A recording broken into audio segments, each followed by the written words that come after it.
Hi guys, and welcome to part 2 of this video. First part of this video, we are going to try and test that the web API is actually working as specified. So in our example, our unit test before was not related to the web API. Now we will relate the two so that at least the test is actually testing the web API. And after that, we will try and push the changes so that the CI system can run the test, and the test will be run against the actual source code of the web API. So if we observe here in our source code, our test is actually just testing, asserting if 7 is equals to 7. What we want to do, as I said, is that we want to test if this is actual value. So to make things easy at this time, we will only be returning a string at the moment, because this highly really depends on the use case of your web API, which I'm not covering in this tutorial because that's a very different topic, how to manage your API. There are many ways to design your API, so that will be for another topic. So for example, our return value is actually hello world. So if we run this, for example, let me minimize this. Go to cd source and .NET run. We should be expecting the hello world on API/values. So let's try it on the browser and refresh this. So we should be expecting hello world. In this case, this is what we want to test. We should be expecting hello world every time this API has been accessed. Okay, let's try and set up the project so that it works like that. We used the command line earlier to create the test folder, right? So we will reference the test folder with the code in the source. To do that, let's refer to the manual for creating a reference. So that should be somewhere. Let me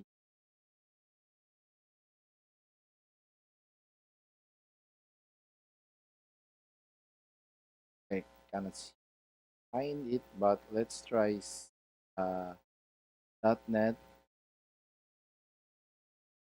uh, add reference to source slash simpleweb.cs project. So basically what this does is it only added a line of code in the CS project, this one, that references another CS project on a different folder. And what that makes possible is that we can reference objects defined on this another project within our test project. So the next thing we do is we need to add the reference for this one, Microsoft ASP.NET Core All, this project. And we also need to add another reference, which is the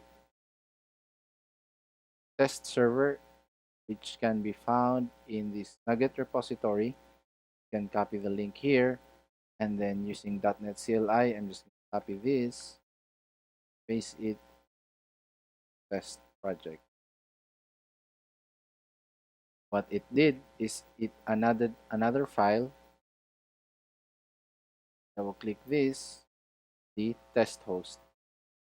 So having done that, we should be able now to reference some testing libraries for our source code. So let's go back to this one. This is the system under test, the values controller, and the test bench or the unit test is test one.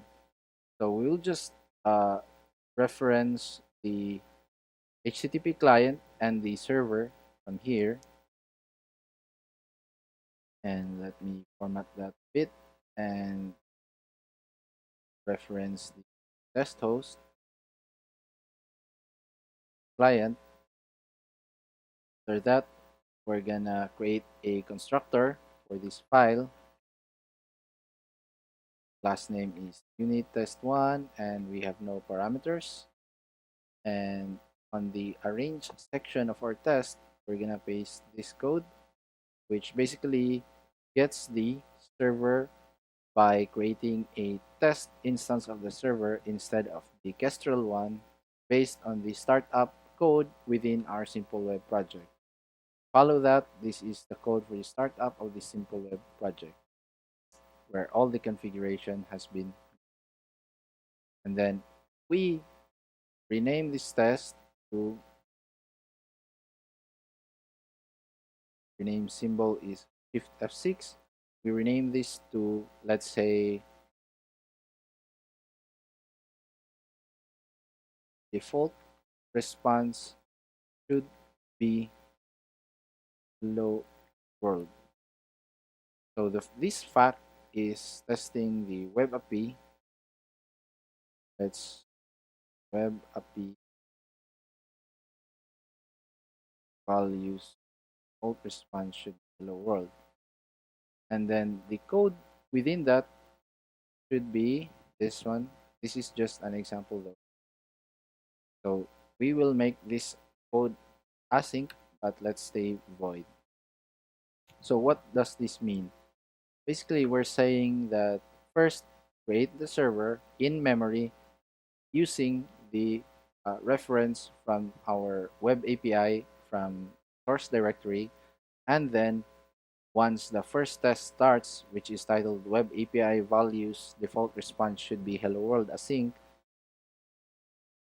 we now create a request to /api/values and save its response and make sure the status code 200 is the response for the status code of the API call, and then the response string is now loaded asynchronously, and then the is compared to this string here. So what we're expecting is the word hello world, so we'll just here since we are expecting hello world. Now if we try to run this test using making sure we are in the test folder .net run test,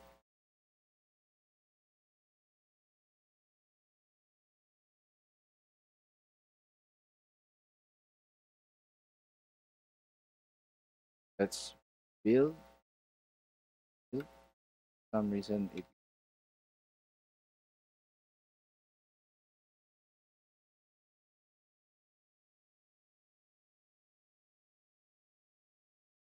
yeah, it finished building, and then test, let's say test, let's see spraj.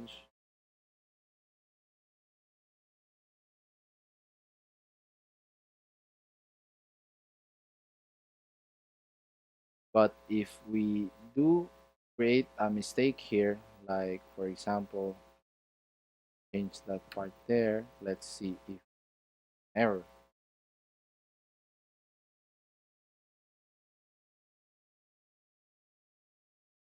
Hmm, this interesting. Let's see where this is actually pointing to. Terminal D.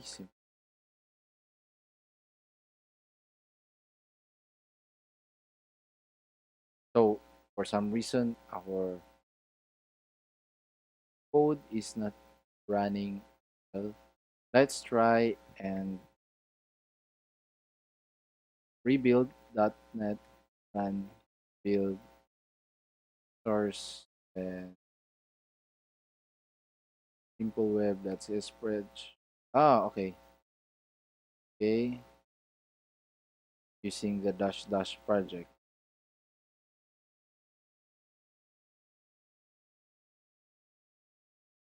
And instead,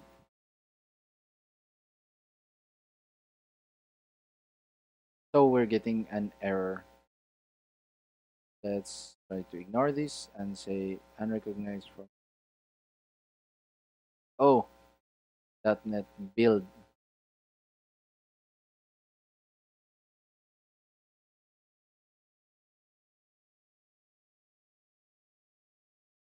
about .NET Run.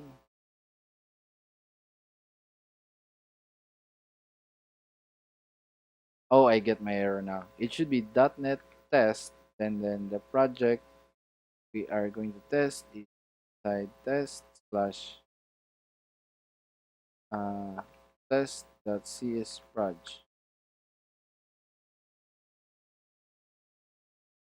Not working that way. cd test.NET test. This should work. Okay. It now builds and it should fail because our uh, equal here is hello world 5. Yep. So if I change this to default, so these are one of the things if you're working with .NET Core that you really might want to have a cheat sheet beside you so that you can effectively write commands. Because basically my mistake earlier was that I used the command .NET run build, which is wrong because you only have to either .NET build or .NET run. And here, in this case, .NET run test, which is wrong because you only either have to use .NET run or .NET test. So in this case, all of our tests pass. So we should now be able to git add all of our changes and then git push, no, then commit. So let's see, git commit, and then now uses system under test as the web API. And then let's push to master branch. So after pushing to master branch, we should expect another build be scheduled in the builds. Okay, it is in progress. So that would be build 16, which is now going to run and conduct the test using the. So in this demonstration, I was able to test using an integration manner, but the best way to really test is in the unit test way, wherein you do not test the actual controller itself or run the server and then test the controller, but you should only test within the objects that are being used by the controller because controllers should be very thin and there should be object managers here that do the operations and those should be the one being tested in the. This is just showing the unit test. For best practices, you can always read the notes from unit testing in C Sharp and stuff here, testing and debugging. So there are many ways to test, but the overall strategy is very similar and you really want to have very fast tests even with the integration test. So now the build number 16 has passed. Let's check what's the note on the test.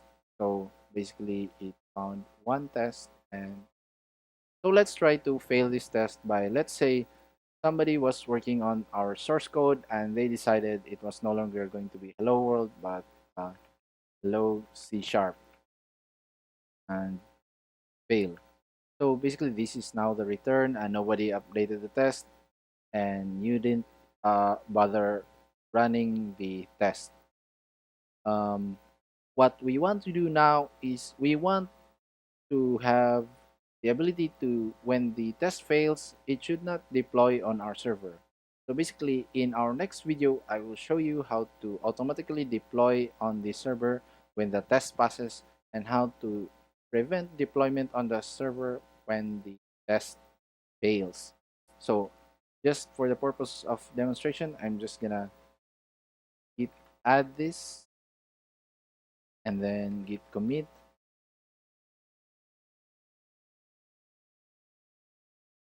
an attempt to fix but actually fails test, then git push. So let's observe that this thing actually fails our test step of our build. So that would be build number 17 that is automatically triggered in this case.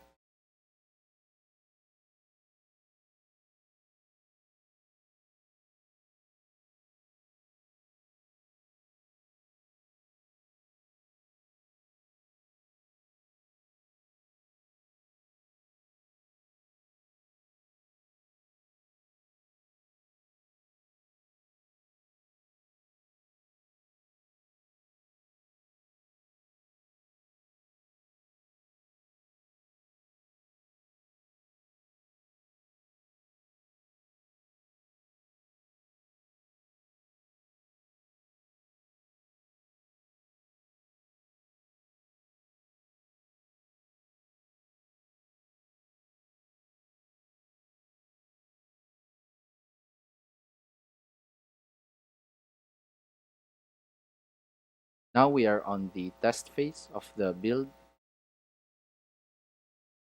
In this phase, the entire thing should fail, and we should be notified that the expected was hello world, but the actual received was hello C# dash fail, which is basically what happened here, where our code shows that this is the actual source code for the web API, and this. So to correct the situation, we'll just make sure that someone else fixes this, and then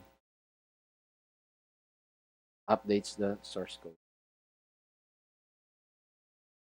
Expectation is that this should now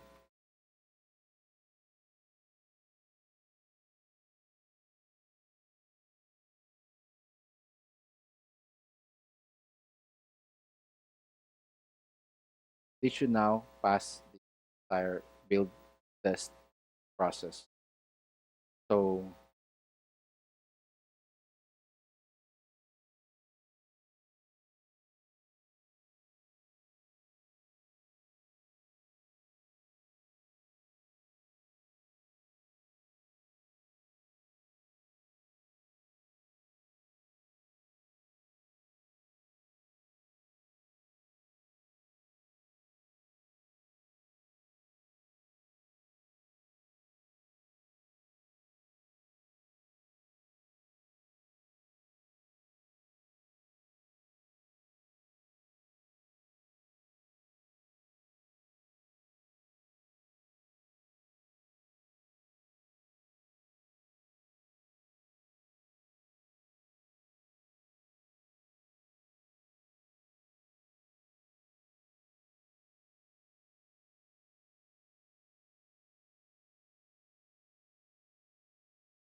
as you can see, the build number 18 has succeeded because we have now fixed the.